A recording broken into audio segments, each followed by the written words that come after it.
Hi guys, this is Dan here, and in today's lesson I'm going to show you something that's a really important concept for bass players, and that's chord-scale relationships. There are so many ideas that I can gather from this, but I've got a few backing tracks, and what I'm going to do is I'm just going to go through each one and explain this to you. Now basically what we have, if you take a major scale, that's a scale, right? And that has an arpeggio that fits to it. Very easy to find. You just play the first, third, and fifth. Actually, if you just play first, third, fifth, you get the triad, and you can do loads with that alone. If you put a seventh on top of that, and just finding the seventh note in the scale, you get a seventh arpeggio. And this is the sort of beginning of the idea of how we might use this. We basically have a scale and you have a chord or an arpeggio that goes with that. That's the idea of this whole lesson. This is an especially important skill if you want to make up your own bass lines. And also it helps to hear music. When you listen to music and you can figure out the relationships, it makes it much easier to play it. But I'm going to demo this with a couple of these backing tracks. So what I have here is I've got a 2 chord going to a 5 chord. I'll play a bit and I'll explain.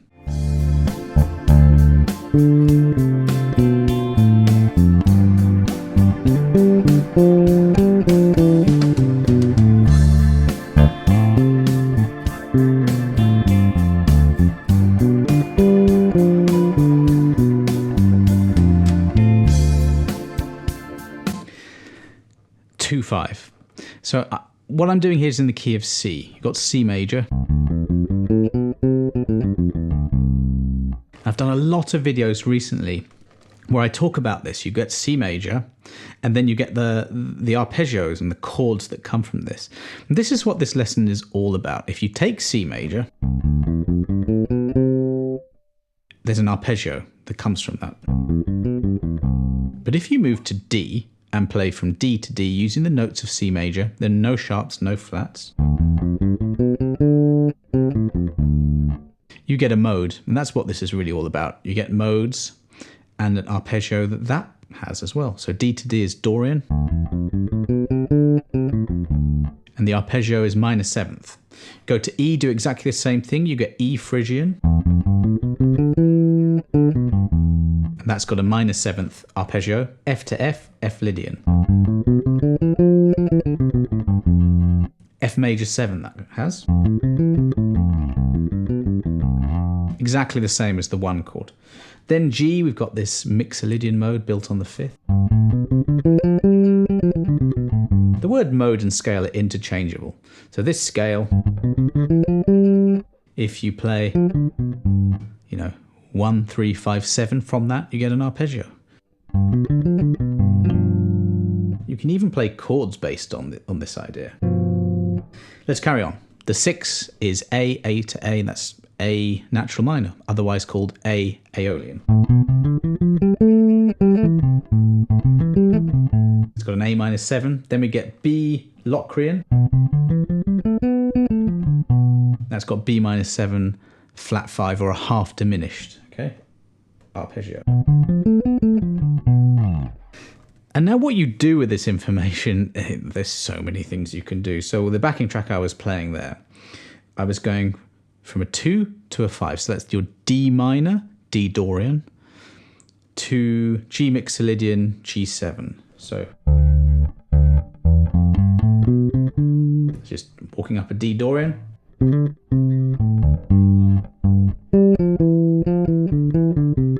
And that's just playing around with the G7 chord, which is your G Mixolydian. So very simple there, sticking on the root and then coming down from the top of the scale. And there I was just doing the chord tones. Chord tones, arpeggios, that means the same thing. What if I want to use both? I just did an arpeggio on the way up, and then on the way back down, some of the scale notes or the mode notes. Okay, look, this if you've never done this, you're going to have to get your head a little bit around the theory of this. But I hope you can see how powerful this is. If you know, for whatever you're doing, what key you're in and what scales you're using, scale tones, you can do so much. Another idea is a 2-5-1. Let's think about that. You might have heard of that. 2-5-1, you hear that a lot in jazz. So in this key again, it would be D minor 7, G7 to C. What can we do with that? I was using the scale notes there, just going from D, descending.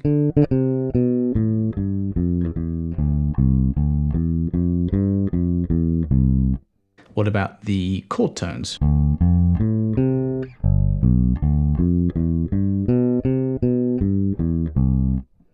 Now, this isn't either or for me anyway.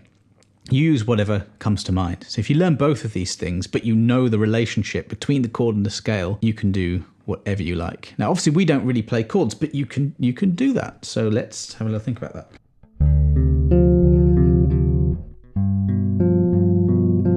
That's that same backing track. It was going 2 to the 5, so D minor 7. Fret 10 on the E, the D and the G. If you want to play chords, I'm using the fingers 1, 2 and 3 and using thumb, index, middle to pluck. Free strokes, so when you come away from the bass.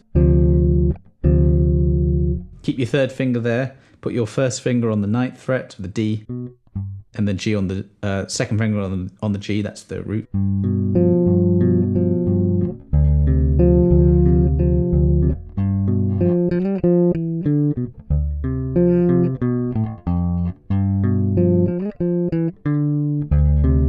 Here I'm just playing around with the chord and a little bit of scale stuff. Let's do another example, this time using the 3 to the 4 chord. So that's C, D, E, E minor to F major. I've got a little rock backing track. You can download all these for free and practice to your heart's content, so do that. I'll play and then explain.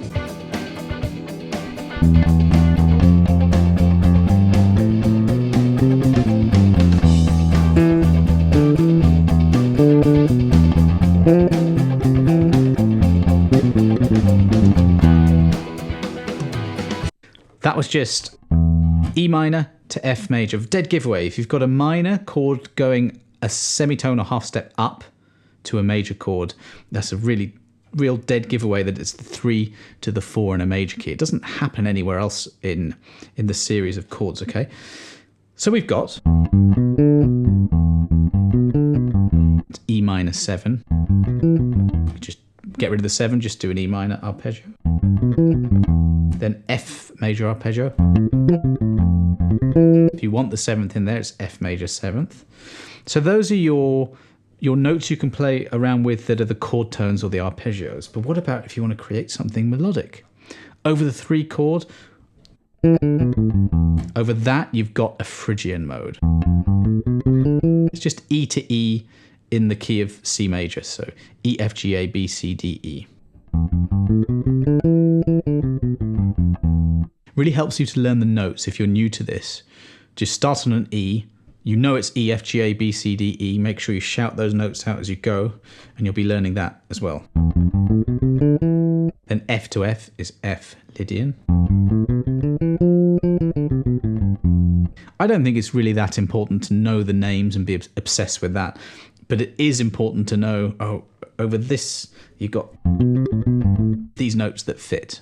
I think a lot of bass players probably don't know the names of the modes and it doesn't matter. But certainly over that 4 chord, you've got this sharp 4. It's very important to hit that. That's a bit of a sort of chord tone idea. F.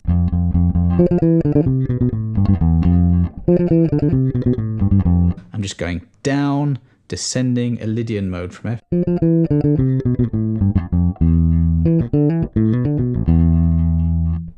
Everything I've done so far has been in the key of C major. I'm just going to shift focus here to harmonic minor. Again, if this is a bit new to you, I'll go as slow as I can for this, but here's A natural minor. That's A natural minor. And this is a scale, a basic scale. You absolutely should know this one. A, B, C, D, E, F, G, A. A harmonic minor is exactly the same. You just raise the 7th note. And you get a more exotic, interesting, slightly more tense sound. And this is just another complete different set of harmony. But exactly the same idea holds true as before, where you have chord tones and scales or modes. If I start on the 5th note, E, and just carry on, so it's just A, B, C, D, E, F, and then you've got a G sharp. So those are the notes. You get a very interesting scale or mode called Phrygian dominant. Don't worry too much about that. But it has a dominant 7th arpeggio. So that goes with that. Go to the F, that's 1 fret higher. And this has an interesting thing that goes on. The F is the first note. G sharp, which is the next note in the sequence, is miles away. If you're not used to this, that is. It's a minor 3rd higher. In fact, it's exactly the same as that Lydian we just played, except the 2nd note is higher. It's actually called a Lydian sharp 2. The arpeggio is exactly the same. So now you could play around with this sort of idea. I'm now going basically from the 5th to the 6th note in an A harmonic minor key. You could do chords. Let's do it up here. Quite flamenco-y, Spanish sounding, or a bit metal. Because of that minor 2nd, okay? So you could just improvise if you're coming up with riffs. This is really good.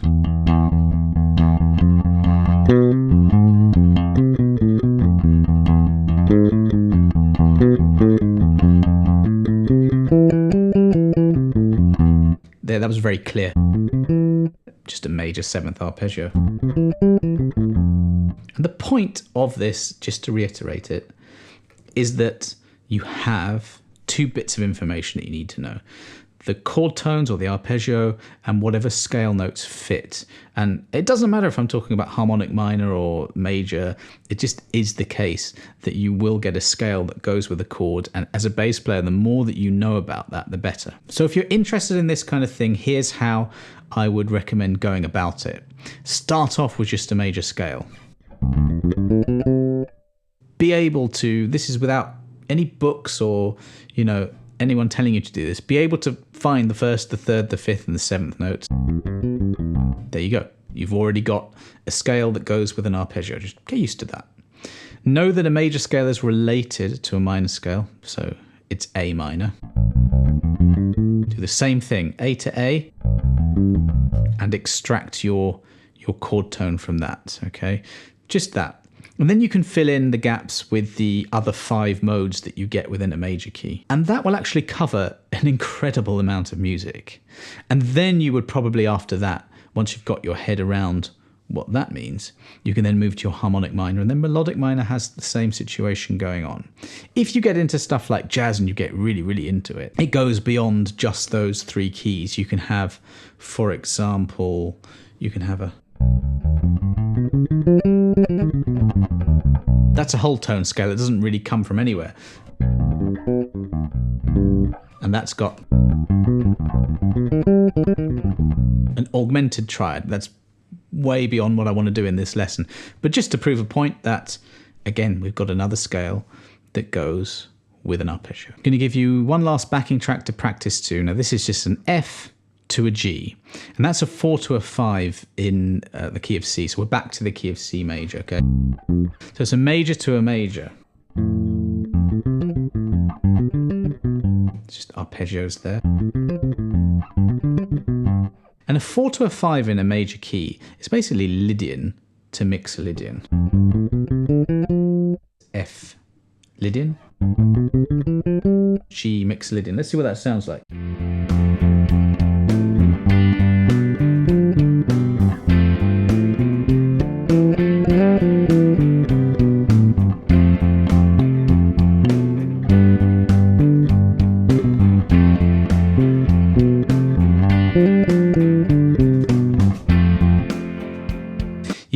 heard me just went up the scale and then just down the scale.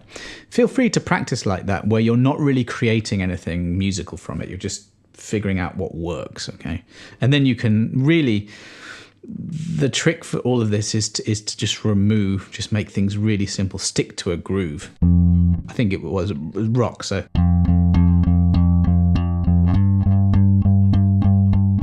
I'm now disregarding everything I've taught you and just doing the root note. Just because you have all that information doesn't mean you have to use it all the time.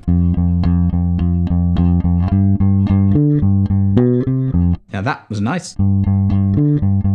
So over that G, I know every single note that fits over that. So I have lots of choices should I want to go a bit further. So you've got 4 backing tracks to go and download for free, including the one I was demoing in the intro. And then you can practice these ideas. If you are a little bit new to bass or to music theory, then there's a chance that what I've said may have gone a little bit over your head. That's fine, just as long as you get the rough concept here, which is that you have a scale, and you have an arpeggio or chord tones, it means the same thing, and they fit together. And in music, not only are you going to be able to create an incredible amount with this, but it's also going to help your ear, because this is what you hear when you listen to your favorite bass playing, you know. And that's a good thing to do, is to try and transcribe that and try and work it out. So this is going to help with that as well. Take things slowly, start simple, and then go from there. But if you do have any questions, then let me know. But I will put links to my other lessons as well. So if you did enjoy that, please do consider liking, sharing, and certainly subscribing to the channel. That really helps me out. Thanks guys, see you next time.